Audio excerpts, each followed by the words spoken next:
Voilà, dans la première vidéo sur les tefilines, nous avons parlé de l'enfant, à partir de quel âge il doit mettre les tefilines. Et on va citer juste ce qui est dit dans le Shulchan Aruch. Orach Chaim Siman Lamed Zayin Seif Gimel. Katan, un enfant, Hayodea Lishmor Tfilin Betahara, qui sait garder les tefilines dans la pureté. C'est-à-dire, Shelo Yishan et Shelo Yafiach Mahem. Il a compris qu'il ne faut pas dormir, qu'il ne faut pas avoir de gaz. C'est-à-dire que lorsqu'on porte les téphilines, on doit avoir un gouffre naki, un corps propre. Si l'enfant n'a pas compris que lorsqu'on a les téphilines, on ne peut pas se laisser aller, on va dire comme ça, alors on ne lui donne pas les téphilines. Par contre, s'il sait garder les téphilines dans la pureté, ici dans la pureté c'est au niveau du corps. De même, nous dit le Rama dans la Haga, Veshelo likanes, même les bêtes akissées. Et il a compris qu'on n'introduit pas, on ne rentre pas aux toilettes avec les téphilines, portant les téphilines, comme dit Rashi dans la Sechet Souka, c'est écrit dans la parenthèse, Rashi Perek Lulav Agazoul, c'est ce que nous avions vu. Alors, si l'enfant il sait respecter tout ça, Chayav Aviv Liknot Lo Tefilin Lechanecho, le père est tenu de lui acheter des téphilines pour l'éduquer à cette mitzvah. Dit le Rama encore, Haga, Veyeshomrim, et certains sont d'avis, des Haïkatan, de l'enfant de qui nous avons parlé ici, Davka Shubel Shlosh Esre Shani Beyoechal, c'est précisément si l'enfant il a 13 ans et un jour, comme ça dit le Baal Haïtour, Vechel Nahagu, ainsi est la coutume, Ven les Shanot, il ne faut pas changer. Donc c'est-à-dire, premier point, selon le Shulchan Aruch, dès qu'un enfant de 20, 10 ans, 11 ans, etc., il sait garder les tefilines avec pureté, c'est-à-dire avec un corps propre. Il a compris aussi qu'on ne dort pas avec les tefilines, parce que si on dort avec les tefilines, on risque de les faire tomber, etc. Et il sait qu'on ne rentre pas aux toilettes avec les tefilines, on doit lui mettre les tefilines. Donc c'est-à-dire même avant la bar mitzvah. Le Rama dit que c'est seulement à partir de la bar mitzvah qu'on va voir s'il sait garder les tefilines. Voilà, ça c'est le Shulchan Aruch et le Rama. Alors, je cite oralement quelques points du Mishnah Brura. Le Mishnah Brura dit, avant cet âge-là, il ne faut pas lui mettre les téphilines. Pourquoi? Parce que donc l'enfant, il n'a pas compris, comme nous avons expliqué lors de la première vidéo sur les téphilines, il n'a pas compris l'enjeu des téphilines, ce qu'ils représentent véritablement. Et donc, si on lui met les téphilines, ça ne s'appelle pas du chinour, ça ne s'appelle pas de l'éducation. Et si l'enfant, il continue Mishnah Brura, il dit, si l'enfant il veut même avant cet âge-là, défini par l'halakha, il veut mettre les téphilines, on ne le lui laisse pas, parce que c'est sûr qu'il ne fera pas attention. C'est-à-dire qu'il n'y a pas de mitzvah, ça c'est une règle générale dans le chidour. On n'éduque pas l'enfant à faire quelque chose s'il n'a pas encore arrivé l'âge, même s'il y tient. Il dit, moi je veux mettre les téphilines, il a 6 ans, il a 5 ans, je veux mettre les téphilines. On dit, non, c'est trop petit. Quand tu grandiras, tu mettras les téphilines. Et aujourd'hui, il dit encore le Mishnah Brura, on a l'habitude de mettre les téphilines aux enfants 2 ou 3 mois avant l'âge de la bar mitzvah.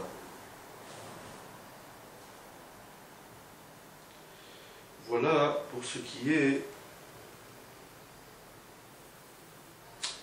du Mishnah Brura. Dans le Biur Halacha, il ramène les propos du Pri Megadim qui tend vers l'idée du bar, l'opinion du bar, qui pense qu'un enfant qui étudie la Torah, et il comprend ce qu'il étudie, donc il n'est pas complètement out de l'étude, il a quand même une certaine conscience, alors, s'il sait faire attention aux téphilines, on lui mettra les téphilines avant la bar mitzvah, donc comme on a dit, même 2-3 mois avant. Donc ça c'est la halakha concernant l'enfant. Alors, en réalité,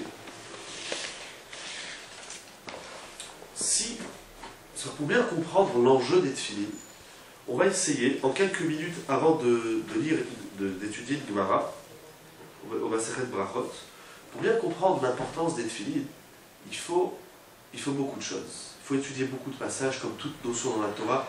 Bien comprendre une mitzvah, il faut l'étudier. Pour bien la pratiquer, il faut l'étudier.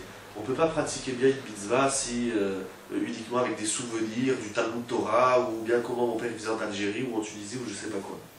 Alors, le Shulchan Aruch, déjà c'est impressionnant de voir qu'il a réservé et consacré 20 chapitres traitant des téphilines. Alors, en vitesse, on dira juste quelques points. Déjà, le Siman Kavzaïn dans le Shulchan Aruch, il s'appelle Mekom Hanachatan Ve'ofen Hanachatan. L'emplacement des téphilines et la façon dont on les pose. Un exemple très simple, les téphilines, ils ne doivent pas venir sur le front. Et lorsqu'ils sont sur la tête, il y a un endroit bien précis. Déjà, la précision du positionnement des téphilines. Ça, c'est très important. Nous avons même un siman, le siman Chafret dans le Shulchan Aruch, toujours au Rachaim, qui s'appelle Dine Chalitzat HaTefilin. La loi du retrait des téphilines. Alors apparemment, on pourrait penser c'est facile, je les enlève de la tête, je les enlève du bras. Non, il y a des dinim. Le siman Lamed, Zman Hanachatam. Je lis uniquement les grandes lignes, mais encore une fois, les Ilchot Téphilin, comme nous avons dit, il y a 20 chapitres. C'est d'une précision. On avait vu lors de la première vidéo quelques psukim dans la Torah. Il faut réétudier ces psukim, donc dans Shemot, à la fin de Parashat Bo, dans Shemot. Et après les versets dans Shemot, il y a bien sûr des sugyot dans Masechet Menachot et dans d'autres passages du Talmud. Ce soir, on va en voir un dans Masechet Brachot. Et donc là, dans le Shulchan Aruch. Donc Zman Hanachatan, le temps, le moment où on met les téphilines. À quel moment de la journée il faut mettre les téphilines? Les gens qui travaillent, qui sortent tôt le matin, qui rentrent tard le soir. À quel moment? De même téphilines, mais Shabbat et Yom Tov. Est-ce qu'on met les téphilines Shabbat, Yom Tov et les jours de fête? Ensuite, nous avons deux longs simanim, qui s'appellent Lamed Bet et Lamed Gimel, le 33e et le 32e et 33e chapitre, parlent de l'écriture, de la fabrication, de la constitution des téphilines. Sur quoi on les écrit, avec quoi on les écrit, qui est-ce qui peut écrire les téphilines? Lamed Dalet, Lamed He, le 34, 35, 36. Donc nous avons 1, 2, 3, 4, 5 chapitres dans le Shulchan Aruch traitant de la fabrication scrupuleuse des téphilines. Le chapitre 38 parle de ceux qui sont tenus de mettre les téphilines et ceux qui en sont dispensés, les hommes, les femmes, les enfants, les gens malades. Alors puisque nous avons dit que dans les téphilines, il faut faire attention de ne pas avoir de gaz, alors le Shulchan Aruch dans ce siman, il veut dire quelqu'un qui a mal au ventre, par exemple quelqu'un qui a une gastro, il va souvent aux toilettes et il ne peut pas les mettre pendant une demi-heure durant. Alors Chol et Me'alim, ils sont p'tourim des téphilines, quelqu'un qui a mal au ventre, qui a des maladies du ventre, et donc il ne peut pas, ou d'autres, de l'incontinence par exemple, ou autre, eh bien il sera dispensé des téphilines. Il y a d'autres personnes qui sont dispensées des téphilines, comme c'est stipulé dans le Shulchan Aruch. Le 39e chapitre, Biyam Aksherim, qui est apte pour l'écriture des téphilines. Tout le monde ne peut pas écrire des téphilines, il y a des lois, il y a des règles. Le Siman même, le 40e chapitre, c'est un chapitre important d'ailleurs et intéressant, qui s'appelle Er Lidhog Bikdushat HaTefilin. Comment se comporter avec sainteté vis-à-vis des téphilines.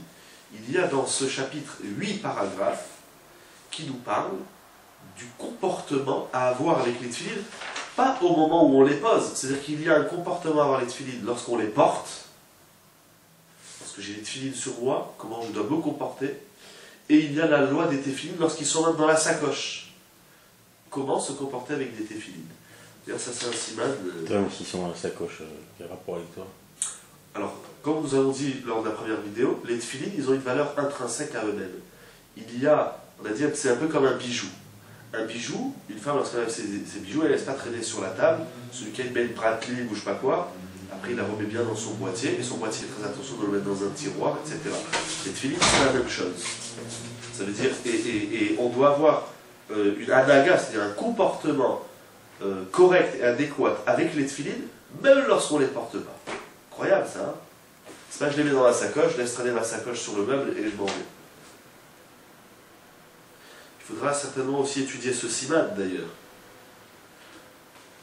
Peut-être que dans des prochaines vidéos sur les téphilines, puisqu'on est déjà dans la deuxième partie, peut-être voir un peu plus en détail certains de ces chapitres. si vous êtes d'accord. Très bien. Alors nous avons le siman 43, comme nous avons dit, comment se comporter avec les tefilines lorsqu'on rentre aux toilettes. C'est-à-dire que si j'ai les tefilines sur moi, donc je porte les tefilines, et j'ai une envie d'aller aux toilettes, si j'ai la possibilité de les enlever tout de suite, très bien. Si j'ai pas la possibilité de les enlever pour X raison, alors comment je rentre aux toilettes avec les téphilines? Est-ce que c'est permis? Si oui, comment? Et de même, ça arrive souvent, les gens voyagent, et lorsqu'on voyage, on a la sacoche des téphilines. Alors on a envoyé la valise dans la soute, et on a la sac des téphilines. Maintenant, j'ai besoin d'aller aux toilettes. Il ne faut surtout pas laisser la sacoche dehors, on risque de se la faire voler ou autre. Donc est-ce que je peux rentrer avec ma sacoche des téphilines? Soit j'ai la sacoche, soit la sacoche est dans un cabas ou dans une autre valise que j'ai introduit avec moi. Est-ce que ça marche? Le siman ben dalet, Issour shena batefilin. L'interdiction de dormir avec les tefilines. Ça arrive des fois on somnole, ou alors on dit, bon, allez, je vais juste dormir 5 minutes, j'ai les tefilines sur moi. Est-ce qu'on a le droit? Et enfin, le dernier siman du Shulchan Aruch, dit tefilin bevet hakvarot ou bevet hamechatz, c'est donc la loi des tefilines. Est-ce qu'on peut les introduire dans un cimetière, ou dans une salle de bain? Avant c'était des bains publics, les gens quand ils ont leur sacoche avec toutes leurs affaires, dedans ils ont les téphilines. Est-ce qu'on peut rentrer dans ces endroits avec les téphilines? Donc encore une fois ici on n'a absolument rien vu, juste titiller un petit peu l'esprit pour savoir de quoi on parle. Toute la loi de la fabrication des téphilines et aussi la loi de l'entretien des téphilines. Parce que les gens ils achètent une paire de téphilines à la bar mitzvah et il n'y a pas d'entretien. Il faut savoir que les téphilines, ça nécessite, ça exige un entretien de vérification externe, c'est-à-dire est-ce que le boîtier et est-ce que les lanières ils sont bien noirs ou bien ils ont perdu de leur noisseur, parce que c'est une espèce de peinture très particulière réservée aux téphilines. Est-ce qu'ils commencent pas un petit peu à devenir blancs? Les lanières aussi elles s'abîment avec le temps, il faut changer les lanières de temps en temps. Aussi l'entretien du contenu des téphilines. Si on met les téphilines à l'humidité ou si on les met à la chaleur, on les laisse au soleil, ils peuvent s'abîmer même de l'intérieur. Donc il y a aussi la halachot de l'entretien des téphilines. Alors, sans quoi, c'est-à-dire tout cela, ce sont des lois, encore une fois, qui sont minutieuses, scrupuleuses, et ce sont des lois qui sont indispensables à la cachérisation, c'est-à-dire à l'aptitude des téphilines eux-mêmes, et à la mise des téphilines. C'est-à-dire que si mes téphilines ils sont trop bas, si mes téphilines ils sont trop sur le côté, ou bien sur le bras, je les ai mis trop ou trop bas, ou je les ai mal mis, je les ai mal loués, j'ai absolument pas fait la mitzvah. Donc il y a des lois, là c'était juste pour inviter un petit peu le public et tout un chacun à réviser ces halachot, à les apprendre, et pour ainsi bien faire la mitzvah des téphilines. Ça c'est la première partie de... alors on choisira Rabbi Leder, certains simanim, on étudiera de façon un peu plus détaillée, un peu plus approfondie, dans la halacha. Pourquoi pas faire un petit peu des vidéos sur la halacha, pratique. C'est quand même une mitzvah qui revient tous les jours. On ne va pas dire que c'est 365 jours dans l'année, puisqu'il faut enlever les jours de Shabbat et les jours de fête.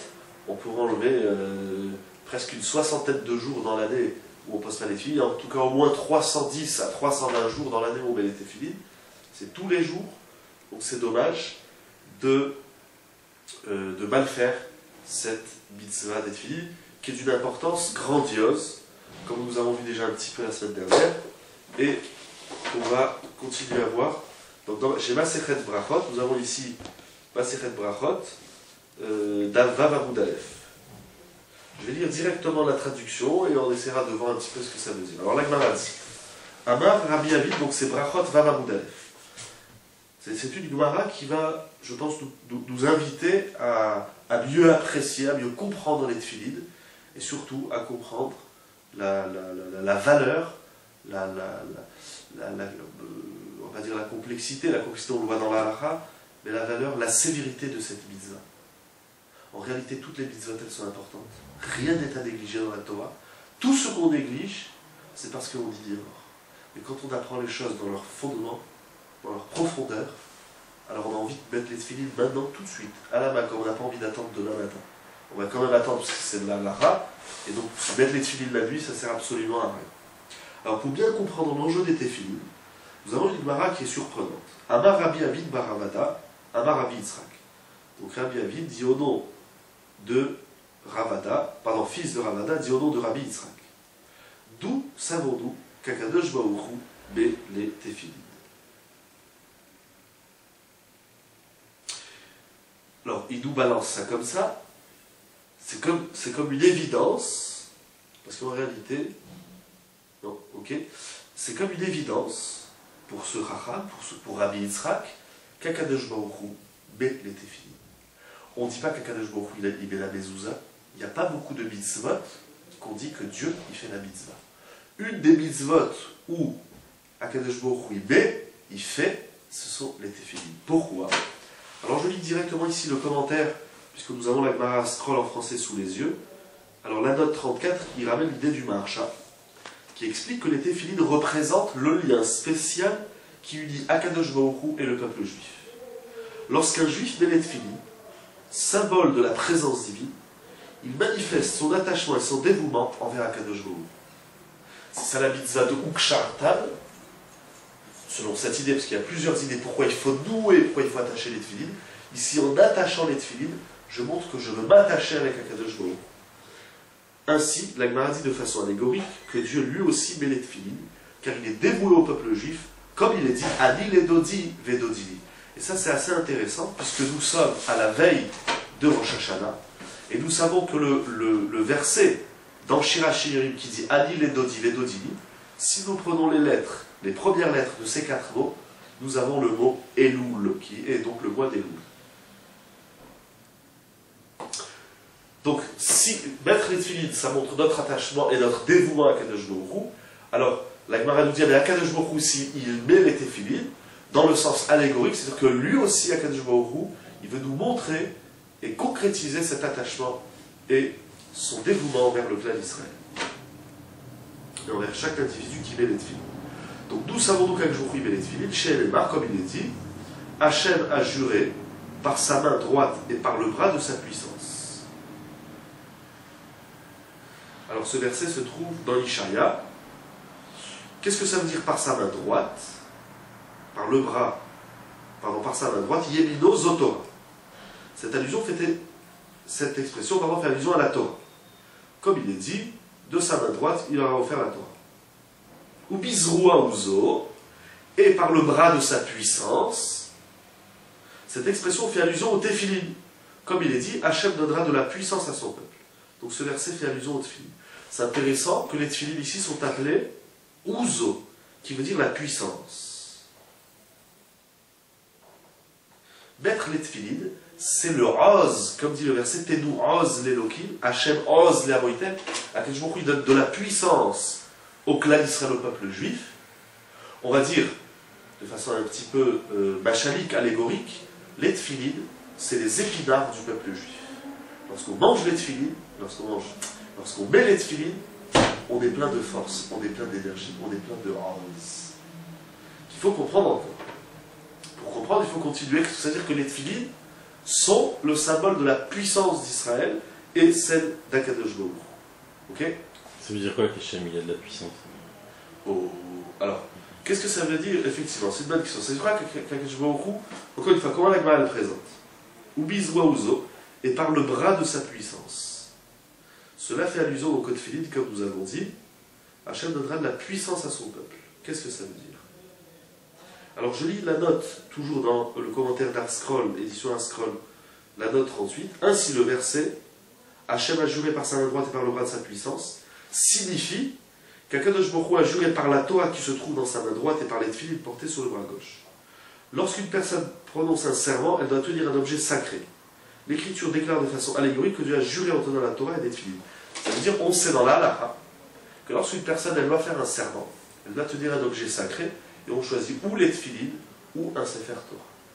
Ça veut dire que, donc ça va aller dans le sens de la réponse à ta question, c'est quoi que les téphilines, c'est la puissance. Ça veut dire que si je tiens les téphilines, si je porte les téphilines, alors je suis digne de confiance. Je suis fort. C'est quoi un homme fort? C'est pas un homme qui cogne fort. C'est quoi être fort dans la vie? Il y a bien sûr le sens premier, fort, c'est avoir de la puissance physique. Ici, c'est pas dans ce sens. Par exemple, on voit on voit un sportif qui fait une pirouette ou qui fait un acte olympial, et qu'est-ce qu'on dit? On dit il est très fort. Là encore, il y a une puissance physique. Mais ce qu'il a fait, c'est tellement magnifique, il est fort. On peut voir un peintre ou un musicien. Un peintre, quand il fait sa peinture, ou un musicien, quand il joue sa musique, il y a pas quand on dit il est fort, c'est pas la puissance énergique qui sort de la personne. Ce qu'il fait, c'est éblouissant, c'est fort. En vérité, la force, il y a où la force de celui qui l'a. Je vois que tu arrives à soulever, je sais pas moi, 1 tonne, je dis, oh là là, tu es très fort, c'est de l'énergie, c'est une puissance dans ton bras. Mais si tu fais quelque chose qui m'impressionne, je dis c'est fort. D'ailleurs, on dit c'est fort. Ça veut dire quoi? Ça veut dire que ce que tu fais, c'est tellement merveilleux que ça me renforce. Ta force me renforce. C'est-à-dire le regard que j'ai de l'autre, il est fort. C'est ça que je regarde. Hachem, il nous donne de la force. C'est-à-dire lorsqu'on voit, et on va le voir à travers les tefilines, et qu'est-ce qu'ils ont de particulier les tefilines d'Akadosh Baruch Hu, ce qu'il y a dans les tefilines d'Akadosh Baruch Hu, c'est cette force d'Israël. Et ce que nous on a dans notre tefilines, c'est la force divine. Encore une fois, on va avancer un petit peu là, on va voir comment se concrétise, comment se traduit cette force. Aussi, lorsqu'une personne boit du alcool, on boit de la disette ou un whisky, où on découvre de l'alcool, on boit, on dit « Ah, c'est fort !» C'est-à-dire quoi c'est fort? C'est-à-dire que ce que ça dégage, pour moi, ce que ça m'apporte, c'est puissant. Et l'alcool, c'est rien, c'est un jus de... C'est fort. On sent quelque chose, on dit « C'est fort, ça !» ça m'apporte quelque chose.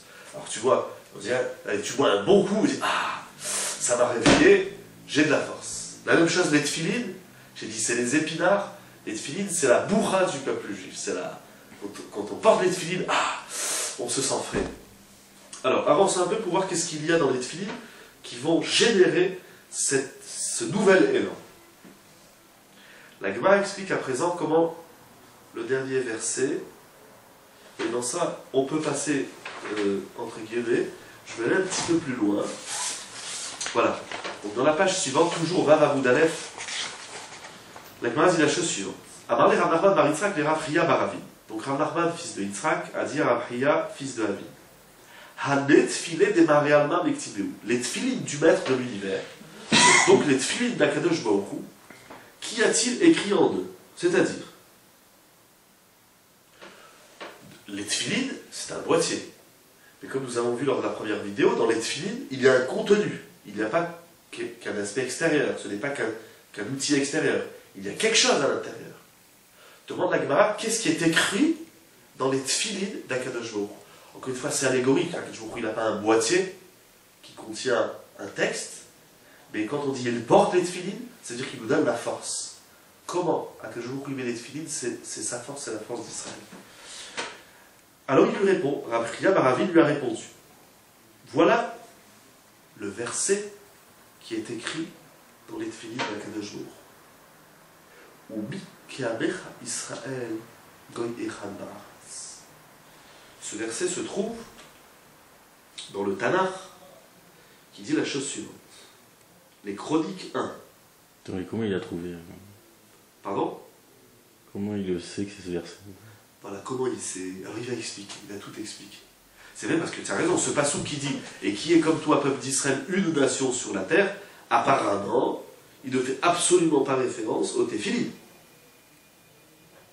Alors l'Agma poursuit. Et Rav Nachman bar Yitzhak a demandé par la suite « Akadosh Baruch Hu se glorifie-t-il des louanges d'Israël ?» Or il est écrit « Tu as loué Hachem aujourd'hui et Hachem t'a loué aujourd'hui. » Ce qui veut dire Amar la Akadosh Baruch Hu Israël, je lis un peu vite la Gemara, on va essayer de s'arrêter un petit peu. Akadosh Baruch Hu a dit à Israël, vous avez fait de moi l'objet d'une louange unique dans le monde. Alors je ferai de vous l'objet d'une louange unique dans le monde. C'est-à-dire, vous avez fait de moi l'objet d'une louange unique dans le monde, comme il est dit, Shema Yisrael Hashem Elokeinu Hashem Echad. On connaît la traduction de ce pasouk. Et ce pasouk, ce verset, est contenu dans les tefilines que nous portons. Donc, quelle Quel verset l'Agma a choisi pour mettre en avant, en exergue les tefillin? Shema Yisrael Hashem Elokeinu Hashem Echad. Le Echad de ce pasouk, qui veut dire un, unique, fait référence à ce que dit Hashem: je ferai de vous l'objet d'une louange unique dans le monde, comme il est dit, Ubi ki Amecha Yisrael bo Echad ba'aretz, et qui est comme toi, peuple d'Israël, une nation, c'est-à-dire une nation unique sur la terre.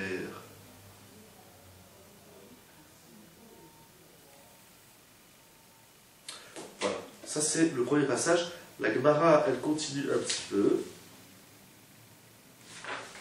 Mais dans un premier temps, pour ce dont je voulais parler ce soir, oui, on peut s'arrêter là, dans le texte. Qu'est-ce qui est dit ici? Tfilin, le Maharsha, il a expliqué, c'est l'attachement et le dévouement à Hachem. Intéressant. Donc quand je mets les tfilin, je m'unis avec Hachem, je fais Echad. En réalité, quand on dit à Hachem, tu es Echad, tu es unique, un, ça veut dire, comme il dit le Rambam, dans les 13 fondements de la foi, et Sodot Haemuna, Echad, ça veut dire, il est un, comme il n'y en a pas d'autre. Par exemple, si je dis, il y a un stylo, c'est-à-dire je dis, sur la table, il y a un stylo, mais dans le monde, des stylos comme ça, il y en a 1000. Donc le terme un ne définit pas que l'objet, il est unique. Maintenant, il peut arriver qu'on trouve un tableau unique. C'est quoi un tableau unique? C'est-à-dire que l'artiste, quand il a fait son tableau, il n'en a fait qu'un. Mais si j'ai deux artistes, dont chacun il a fait un tableau unique, donc le tableau unique du premier artiste, il est plus unique. Il est unique dans ce qu'il est. Mais dans l'idée de tu as fait quelque chose d'unique, moi aussi j'ai fait quelque chose d'unique. Donc, Akadosh Baruch Hu, il n'est pas un, parce qu'un stylo, ça ne veut pas dire qu'il n'y en a qu'un. Parce que des stylos, il y en a plein. De dire qu'Akadosh Baruch Hu, il est unique, c'est faux aussi. Parce que, encore une fois, deux artistes composent chacun une musique différente, mais ils ont un point commun, c'est que tous les deux, ils sont uniques. Donc, il y a deux états uniques, deux éléments uniques. Lorsque quand on dit qu'Akadosh Baruch Hu, il est Echad, il dit le Rambam, c'est un Echad qui n'a pas de semblable. Ça veut dire, il ne peut pas y en avoir deux, et ce qu'il est, il est seul. Par rapport aux deux exemples, aux deux définitions. Je le fais à contrario. Quand je dis il y a un Dieu, c'est qu'il n'y en a pas un autre. Quand je dis il est unique, c'est qu'il n'y en a pas un autre qui est unique. Il est le seul, il est Yachid, il est Echad. Mais, pour reprendre l'idée de la Gemara, et un peu l'idée du Maharsha, ce Echad-là, qui est Akadosh Baruch Hu, quand on dit Shema Yisrael Hashem Elokeinu Hashem Echad, Akadosh Baruch Hu dit, vous avez fait de moi un Echad. Je fais de vous un Echad. Parce que le Maharsha, il dit, quand tu mets les tefillin, tu t'attaches à Akadosh Baruch Hu. L'idée de l'attachement à Dieu, l'idée de vous, c'est le peuple. Du clan Israël. C'est pas chaque individu, alors. C'est le peuple, c'est juste. Donc il y a une notion de... Enfin, tu as une relation 1 à 1 et 1 à plus. Et 1 à plus. Et Alors, comment ça marche? Très bien. Parce que l'idée du Echad, l'idée du Echad, il inclut aussi l'idée du Ichoud, c'est l'idée de l'union. Quand il dit ici, Ubi ki Amcha Israël Goy Echad, d'abord, vous êtes Echad parmi les nations. C'est-à-dire, le clan Israël, il est Echad parmi les nations. Il y a 70 nations, le clan Israël, il est Echad. C'est-à-dire que les 70 nations, bien que chacune a sa particularité, elles forment encore un groupe, elles forment encore une entité qui comprend 70 nations. Le clan Israël, il ne rentre pas du tout dans le groupe des 70 nations. Il est Echad. Ça, celui qui a bien compris ça, c'est Haman. Haman Aracha dans l'histoire de Purim. Il a dit à Achashverosh, Yeshno Am Echad, Mefuzar ou Mefurad Ben Hamid. Il parle de la notion de Echad du clan Israël. Il dit le clan Israël, il ne s'intègre pas dans les 70 nations. Le clan Israël, il ne s'intègre pas dans l'ONU. Le clan Israël, il ne s'intègre pas dans l'Europe. Le clan Israël, il ne s'intègre pas dans un élément qui englobe toutes les nations. C'est pas, on a nos lois, ils ont leurs lois. On a nos mitzvot, ils ont leurs mitzvot. On a notre croyance, ils ont leurs croyances. Non, ça n'a rien à voir. C'est clair qu'à un moment donné, il faut parler donc du clan Israël, ça nous renvoie à nous-mêmes à l'idée du clan. Mais on va revenir sous l'idée du yachid, sous l'idée de l'individu. Parce que Echad, ça veut dire un et ça veut dire uni. C'est ça qui est génial. Encore une fois, le Echad, c'est l'unique. Mais l'unique, pour qu'il existe, il faut qu'il y en ait un autre. Non pas que je m'unisse avec l'autre, parce que le Echad, il ne peut pas s'unir avec tout le monde. Donc il y a cette double notion, cette double notion qui est ambiguë, à laquelle nous avons du mal. C'est-à-dire, je m'attache à Kadosh Baruch Hu, mais rien ne s'attache à lui. Comment je m'attache? Parce que le Mar Shaïn a dit les tefilin, c'est l'attachement, c'est le dévouement. Mais plus je me rapproche de Dieu, plus je veux me rapprocher, c'est ce qui va former d'ailleurs l'amour, Ve'ahavta. En réalité, le rapport, la relation que l'homme il a avec Dieu, c'est une grande histoire d'amour, c'est Shira Shiri. C'est le Kodesh HaKodashim. C'est l'antichambre, c'est le saint des saints du Haron où il y a ces deux chérubins qui forment une entité, qui est Kadosh Baruch Hu et le peuple. Et donc cette relation que j'ai avec Hachem, j'ai Kadosh Baruch Hu tiens Echad. Ah, Kadosh Baruch Hu il dit à l'homme, tu as fait de moi un Echad, mais toi aussi tiens Echad. Mais d'abord tiens Echad en tant qu'individu, parce que ce sont ces individus-là qui vont former un clan. Parce qu'il n'y a pas de clan, il n'y a pas de peuple, il ne peut pas y avoir de groupe, il ne peut pas y avoir d'entité, s'il n'y a pas d'éléments individuels, s'il n'y a pas d'individus. Et c'est ça la force d'Israël. Les nations, c'est un tout, c'est un peuple. Il y a certains individus dans le peuple, chez les nations, ça s'appelle le président de la République, le ministre, etc. Et après, il y a le peuple. Dans la Torah, c'est pas comme ça. Comme le Rambam il dit. Le Rambam il écrit dans les Chod Shuvah, par exemple, chacun, kol echad ve'echad, chaque individu peut être aussi grand que Moshe Rabbeinu.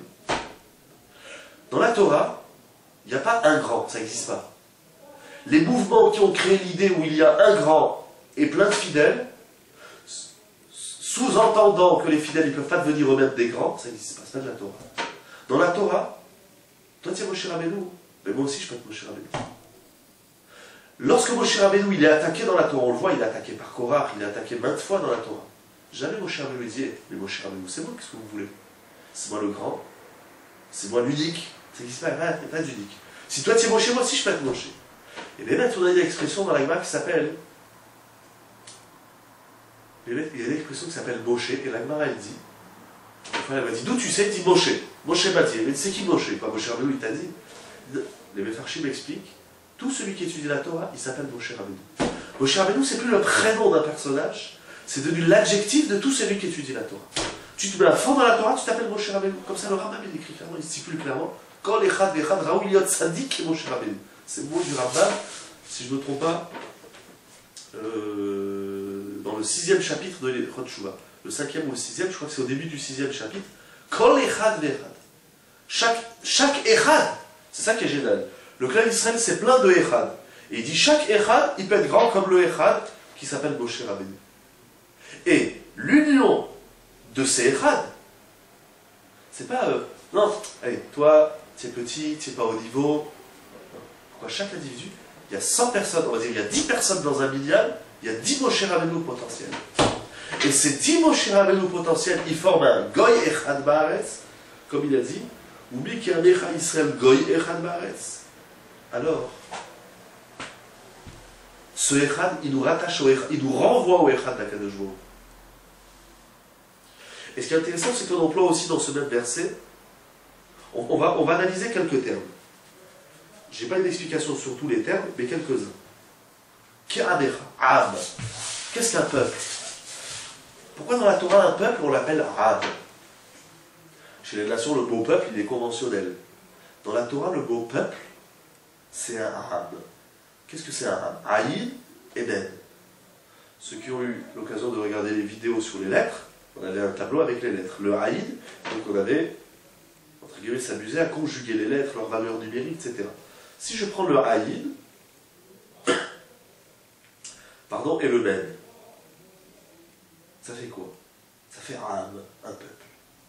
Mais, parce que, à part les lettres, d'ailleurs, il faudrait à l'occasion, je pense, je ne m'engage pas devant le public, mais faire un chiot aussi sur les voyelles. C'est un peu plus compliqué, mais c'est intéressant. Parce qu'on a les mots et on a les voyelles. Hein, on a les lettres, pardon, les lettres et les mots, mais on a aussi les voyelles. Comment on lit, on l'avait déjà vu un petit peu dans le Aleph ou dans notre lettre, là-bas, j'ai plus tous les chiffres qu'on a appris sur les lettres.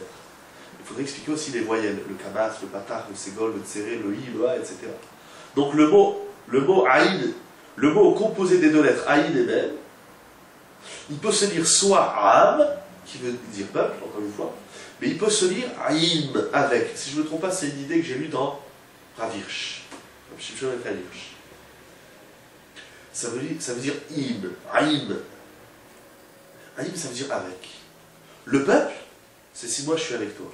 Si à un moment donné, à l'intérieur du Am, il y a une division, on n'est plus un Am.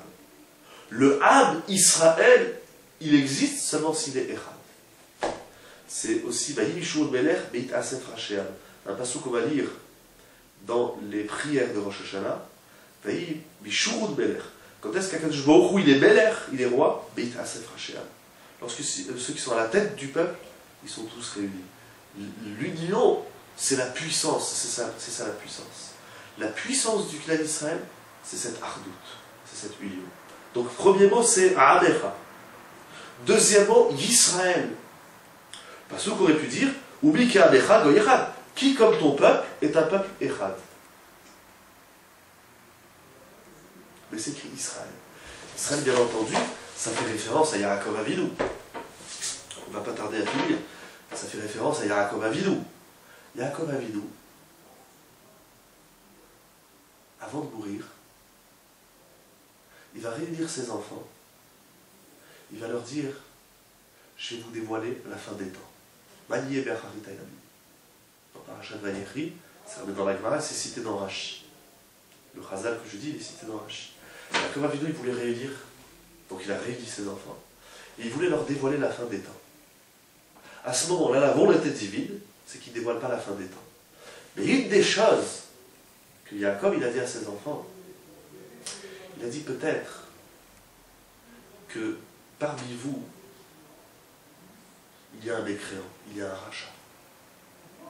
Le souci de Yaakov Avinu, avant de mourir, c'est quelle est la qualité des enfants que je laisse ici.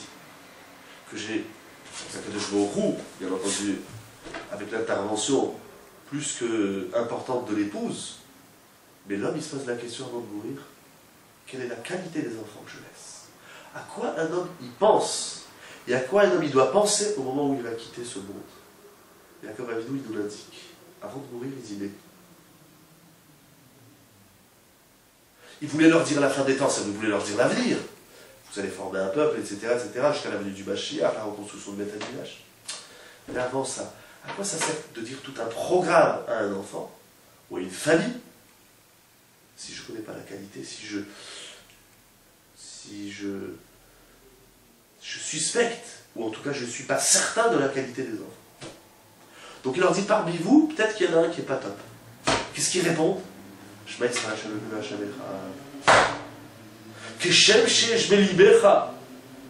vont lui dire de la même façon que dans ton cœur, il n'y a qu'un seul Dieu, dans notre cœur aussi, il n'y a qu'un seul Dieu. Et après Yaakov Avinu, il s'éteint. Après Yaakov Avinu, il va les bénir, il va leur faire les brachot. Et il ne va jamais leur dire la fin des temps. Il y a plusieurs explications. Mais une des explications, c'est si vous êtes Echad, c'est ça la fin des temps. On voit que la hardout, c'est tellement dur, l'union. Parce que, pourquoi c'est dur l'union? Parce qu'à un moment donné, deux individus, on le voit dans le couple, je parle un petit peu du couple, on le voit dans le couple. Chaque individu, l'homme d'un côté, la femme de l'autre côté, chacun est un individu, avec ses sentiments, avec ses émotions, avec ses problèmes, avec ses joies, avec ses peines, etc., avec ses objectifs, avec ses projets. Les deux projets qui se rencontrent. Donc chacun il est Echad. Comment unir sous l'alliance du mariage deux êtres purement Echad? Ça c'est l'art du couple. Et c'est comme ça avec les enfants, c'est comme ça avec tout le monde. D'ailleurs dans la vie, dès qu'il y en a un qui vient dire, allez, ça va, on pense pas la même chose, continue à penser ce que tu veux, et moi je pense que je vais plus te voir. Pourquoi? Si je pense pas comme toi, dans la rue, les gens disent, ah tu penses pas comme moi? Allez, tu n'es pas tolérant, tu n'es pas... C'est quoi ces gros mots, j'ai envie de dire? Parce qu'on ne pense pas comme les autres, on n'est pas tolérant. Excuse-moi, c'est toi qui n'es pas tolérant. Puisque tu ne me laisses pas penser autrement que toi. Donc la redoute, c'est une tâche extrêmement difficile, extrêmement délicate. Mais si on ne joue pas, entre guillemets pour le terme jouer, si on n'introduit pas le Echad des hommes duquel il sera entre nous, mais quand on dit Hachem t'es Echad, on rigole, on se moque de lui. Il dit, tu me dis à moi que je suis Echad. Mais moi, pour que je sois Echad, il faut que vous soyez Echad. Parce que tout ce qu'on revendique, entre guillemets, tout ce qu'on attend d'Akadosh Baruch Hu, pour le recevoir, il faut d'abord le vivre. Si je veux qu'Hachem, il me donne le Echad, donc c'est ça toute la puissance, il faut que je joue le jeu du Echad. Mais s'il lui dit non, toi je te veux pas, toi je te veux pas, je fais de la sélection, alors que je vous dirais pas de problème, si tu fais de la sélection. Moi aussi je fais de la sélection. Et de la même façon que toi tu as fait de la sélection, c'est-à-dire que lui tu l'as basé, je vous dire, mais moi aussi je te base. Donc la puissance c'est quoi? C'est être rattaché à cette source de vie et d'énergie qui s'appelle Akadosh Baruch Hu. Pour obtenir cette source de vie et d'énergie d'Akadosh Baruch Hu, il faut que je le veuille, il faut que je le montre, il faut que je me connecte. Pardon, il faut que je me connecte, comme on dit aujourd'hui en langage moderne, technologie. Il faut rester en connexion. Si tu coupes la connexion, le Echad, c'est la connexion des hommes entre eux, ce qui fera la connexion du peuple avec Akadosh Baruch Hu. C'est ça qu'il y a dans les tefilines d'Akadosh Baruch Hu, c'est ça qu'il y a dans notre tefilin. C'est ça qu'ils ont dit. Pardon, les enfants de Yaakov Avinu avant de mourir, ils ont dit de la même façon dans ton cœur il n'y a qu'un seul Dieu, nous aussi. Et s'il n'y a qu'un seul Dieu, alors on est unis. C'est ce qui me désunit, c'est la couleur de la voiture. Quand tu as choisi une rouge, bah, c'est dégoûtant. Alors, encore ça c'est un détail bidon. Quoi, c'est ça que tu veux faire dans la vie, mais c'est pas du tout ça le projet. Ah, il y a une différence. Mais dans toutes nos différences, il y a un point qui nous lie, c'est quoi? C'est l'Echad. C'est qu'on est tous le clan d'Israël. Le Maharal il dit, si je ne me trompe pas, le Maharal il dit, ça me revient. Il dit pourquoi il faut aimer l'autre? Pourquoi la Torah nous demande d'aimer un juif? Il y a des juifs que je ne supporte pas. Et je ne suis pas le seul. Comme les gens ils appellent, ouais, ma femme je la hais, je ne la supporte plus. Mais c'est qui Hakamora? Comment tu peux haïr ta femme? Tu peux dire on ne s'entend pas. Tu peux dire, comment un homme dit j'aime? Il y a des gens qui disent j'aime pas mes parents. Pourquoi tu n'aimes pas? Mais c'est une mitzvah, t'as pas demandé si tu veux ou si tu veux pas. Ah, ton père il te fait. Et des fois c'est le contraire, c'est des parents qui n'aiment pas leurs enfants. Ou des fois, je sais pas, ce juif il me casse les pieds, je l'aime pas. C'est ce truc de ne pas aimer l'autre. Parce que l'autre il est différent, parce que l'autre, c'est difficile de l'aimer. Bon, je le respecte en tant qu'être humain. Non, ça on respecte tout le monde en tant qu'être humain. C'est ta propre juif. Pourquoi il faut aimer l'autre? Dit Maharal. Parce qu'entre toi et moi, et entre moi et l'autre, et l'autre, et l'autre, et l'autre, et l'autre, et entre tout le clan d'Israël, il y a un point commun. C'est Tselem Elohim. Ce Tselem Elohim, dans le discours de ce soir, on dira c'est le Echad. Quand tu n'as pas compris qu'entre toi et l'autre, il y a un point commun, donc tu le bases. Ça y est, hop, je te jette. Je te jette. Il n'y a plus de rapport. Comment ça, il n'y a plus de rapport? Mais si tu ne reconnais pas le Tselem Elohim qui est en l'autre, en réalité, c'est ton propre Tselem Elohim que tu ne reconnais pas. Et si tu ne reconnais pas ton propre Tselem Elohim, le problème, c'est toi, c'est pas l'autre. C'est en réalité, lorsque je base l'autre, j'ai basé qui? J'ai basé moi-même. En réalité, quand je fais du mal à l'autre, c'est à moi-même que je me fais du mal. En réalité, quand je dis à l'autre, je t'éloigne, je m'éloigne à moi. Quand je dis à l'autre, je ne peux plus te voir, c'est que je ne peux plus te voir. Et si je ne peux plus le voir, je ne peux plus te voir, je ne peux plus te voir, je ne peux plus le voir. Et là, on écrit. Et je voudrais finir avec une idée qui est majeure.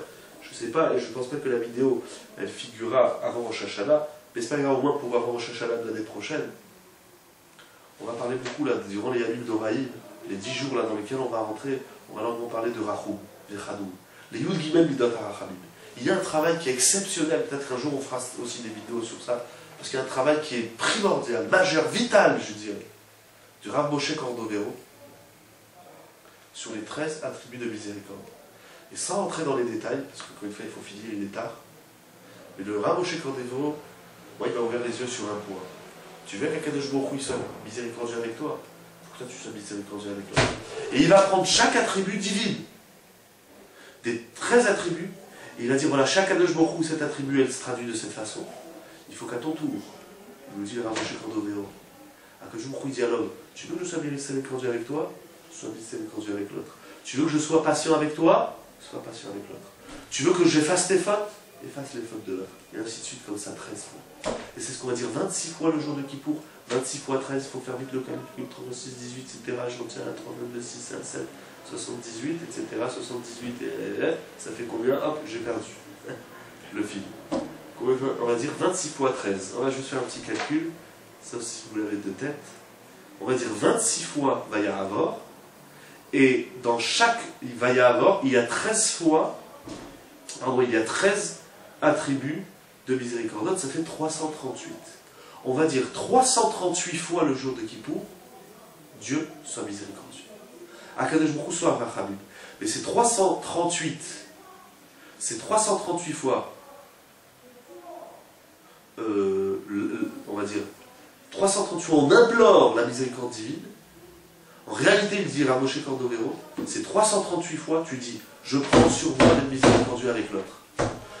C'est ce qu'on voit ici. Cette même idée d'effet boomerang, ou d'effet relief, d'effet miroir. Il dit, entre vous, vous êtes Echad. Alors vous serez Echad avec moi. Mais si vous n'êtes pas Echad avec moi, vous ne pouvez pas attendre de moi, pardon, d'être Echad, si entre vous, vous n'êtes pas Echad. C'est impossible. Et c'est ça la puissance. Parce que si on n'est pas Echad, Hacham n'est pas Echad, et si Hacham n'est pas Echad pour nous, en plein Israël, il s'effondre. Ça, c'est la puissance des Téphilim. J'espère que cette idée que nous avons essayé d'élaborer ensemble, ici à travers les textes de la Gemara et de la Halacha, elles vont permettre à chacun de se renforcer dans cette mitzvah qui est énorme. C'est une mitzvah qu'on paye une fois dans sa vie. Toute sa vie, on met les Téphilim. De temps en temps, de l'entretien, on verra. Je pense que Bezrat Hashem, avec l'accord du public, on fera d'autres vidéos sur les Téphilim pour expliquer un peu la Halacha, un peu et puis il y a d'autres marques aussi, ça parle beaucoup des Téphilim. Mais, je peux vous permettre de réaliser cette mitzvah dans toute sa splendeur, dans toute sa plénitude.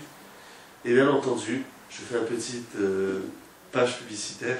Si les gens ils ont des questions pratiques sur la mitzvah des Téphilim, ou des questions même d'ordre, je dirais, de l'esprit de la mitzvah, ils peuvent nous joindre via le site de l'Eshiva, www.sajlis.com, écrivez au ravberger@sajlis.com. Shabbat Shalom, Shana Tova, Kol Tov.